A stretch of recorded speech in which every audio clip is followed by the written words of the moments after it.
আমরা আজকে আলোচনা করব কোরবানির সময় কি কোনো দোয়া পড়তে হবে, এমন কি কোনো হাদিসে আছে?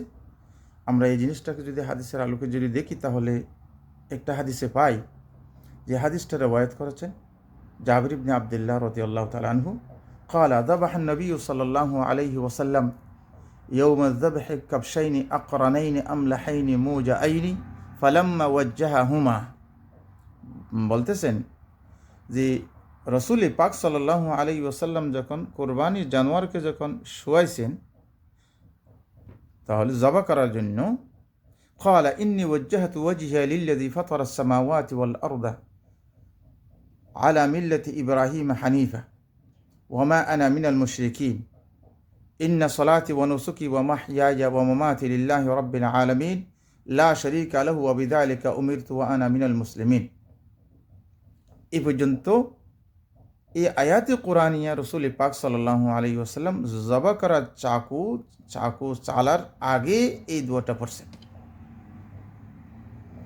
আল্লাহুম্মা মিনকা ওয়া লাকা আন মুহাম্মাদিন ওয়া উম্মতিহি। এটাও কি পড়ছে রসুলের? তাহলে এই শব্দের দ্বিতীয় শব্দটার অর্থ হচ্ছে কি নিয়তের। রসুল তাহলে নিয়ত করছেন নিজের পক্ষ থেকে, নিজের উম্মতের পক্ষ থেকে।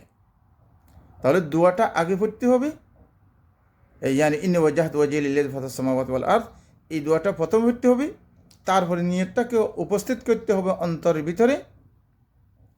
তারপরে নাম নিতে হবে যে অমুক ব্যক্তির পক্ষ থেকে, সেই নামটাও ভিতরে আনতে হবে অন্তরের ভিতরে।